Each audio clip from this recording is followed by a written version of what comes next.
When I think about ethical values and sustainability, I can't separate them. They're one and the same to me. When we're making decisions, we're making them for the long term. And sustainability is all about the long term, right? Sustainability isn't a short-term choice. Sustainability, by its very word, definition of sustainability itself, how can we be better for the environment and for people on the long term? So to make those long-term decisions, you have to have a framework to do that, and that's where the ethics and the values come in, or what you value today and what you're going to value and know it's important for the future.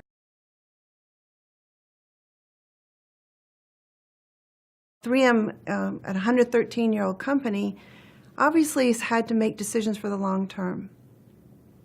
So how we make decisions where we put manufacturing sites, what businesses and technologies we get into, and how we service our customers. Do we do that in a way that is just to get a dollar today, or is it the dollar that's 50 years from now equally as important as the dollar today? As a company, wherever we were operating, we intend to be there for a long time. So we would become part of the community.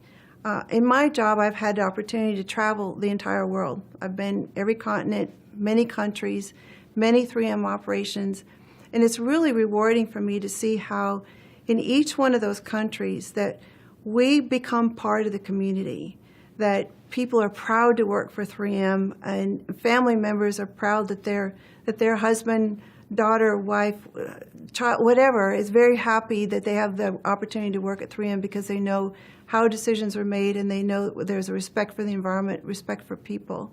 We have technologies that we invented that over time we began to learn that risk was greater than we thought it was. So we'll actually make a decision to exit that technology, even though it's a loss of profitability for the company. But we could see that it's going in a direction where we didn't want to go. So it's reinforcing to me to see those tough decisions get made. And those decisions aren't just made for the profitability of tomorrow. They're made with the intention of being here for another 113 years.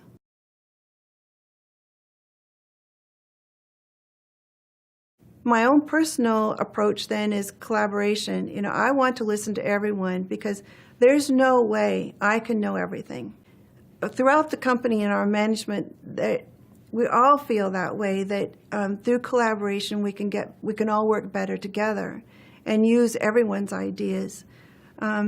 So we do a lot of culture building and training and reinforcement of that, but it's also built into how my performance is being appraised. So in our performance appraisal system, collaboration, working on teams, valuing diversity, a diversity of thought, many kinds of diversity, is part of how I'm being appraised as a manager, as a leader. And I like that because it gives me an opportunity to be myself and shine and be valued for it. So I want to demonstrate that to others through my personal behavior.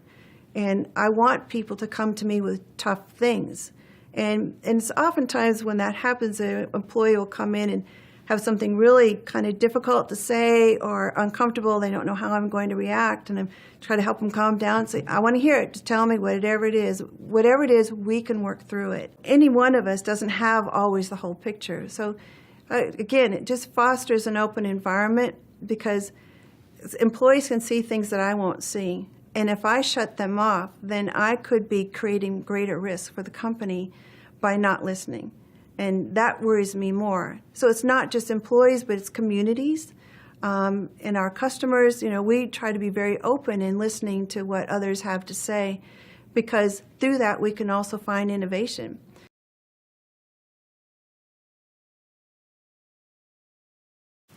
So one of the things I've been involved in recently is in our sustainability work is helping our key account managers understand how to listen to the customer.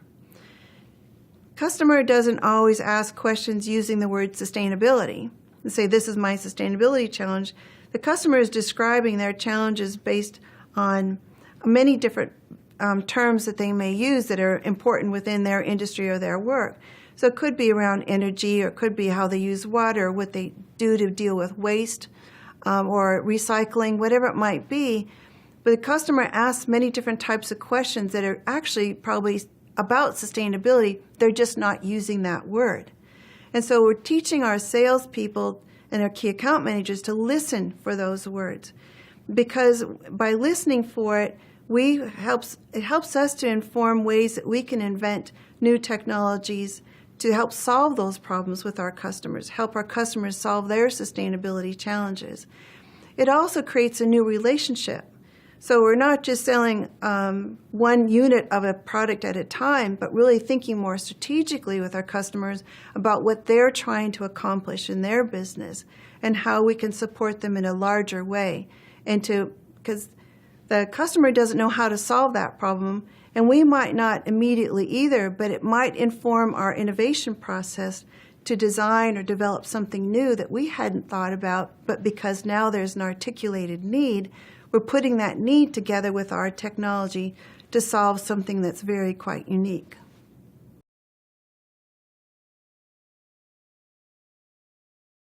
When we think about our vision statement, so technology advancing every company, products enhancing every home, and innovation improving every life.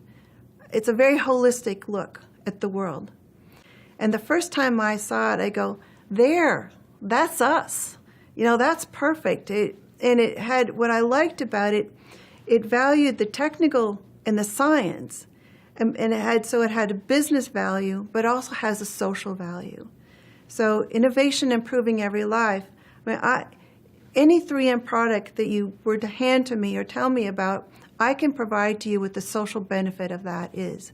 Because every one of our products provides a competitive advantage for ourselves or for our customers. And those competitive advantages create social benefits. I really love the way we tie science, business value to social value and create that shared value together. It makes me feel good. It gives a purpose to what we do. And really, it engages everyone in that process. And I think that what I'm most proud of, it's not just a statement that we would like to get to, we live it. We live it every day. And I think that our stakeholders see that and they believe it's real. That they can see that we live it too, because we help to provide those advantages to our customers and to many stakeholders that are a part of who we influence and influence us. So it's not, I don't think anyone would view it as greenwashing, as it's really who we are at a core.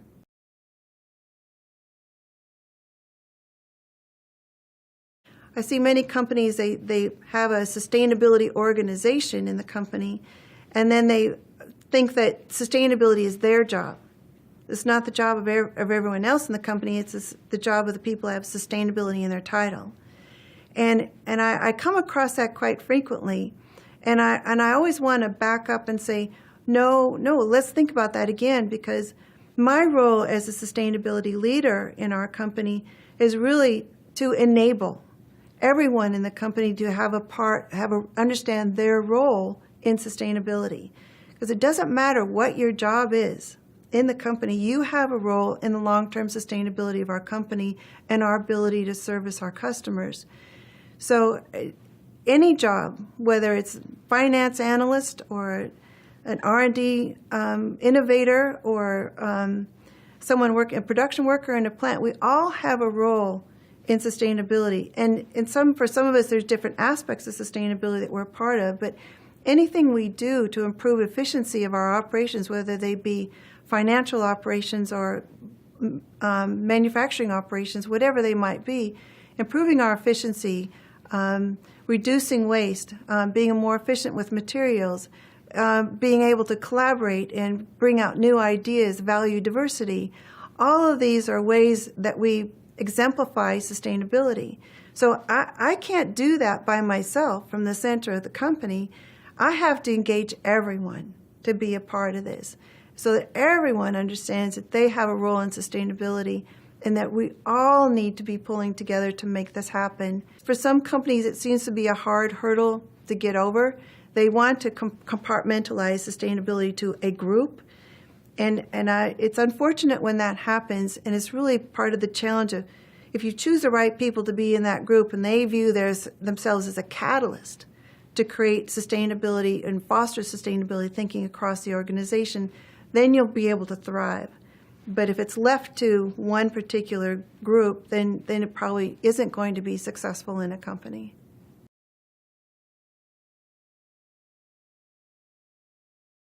When I think about creating a culture that fosters sustainability or fosters values, when we see companies that get into trouble with that, oftentimes what I see is that they say one thing, but they do something else. And employees, customers, your stakeholders see that. It's visible in more ways than most companies probably realize. We're under thousands of permits, regulatory permits in our operations in the United States. And we have to meet those permits every single day. We have a value that we will meet those permits to the greatest of our ability, and if we're outside those limits, that we will report that. We self-report. So we're being consistent. When we're outside the limits, we self-report to the government body and say, we're outside the limit, this is what happened, this is what we're doing to correct it, this is the time frame. We want you to know that this has happened, and we're reporting it to you. 9 times out of 10, they probably never would have known that we were outside a permit limit. But they trust us because we've built this reputation that we're going to let you know when that happens, and we're going to work together to bring it back in. So I give that as an example of how we do what we say we're going to do. We have that reputation, and they trust us to be able to do that. It gives us some latitude, but it also it increases our license to operate. So with that license, our communities in which we operate know and trust us, and they know that we'll do the right thing. It's of great business value to us, but it's also core to our values.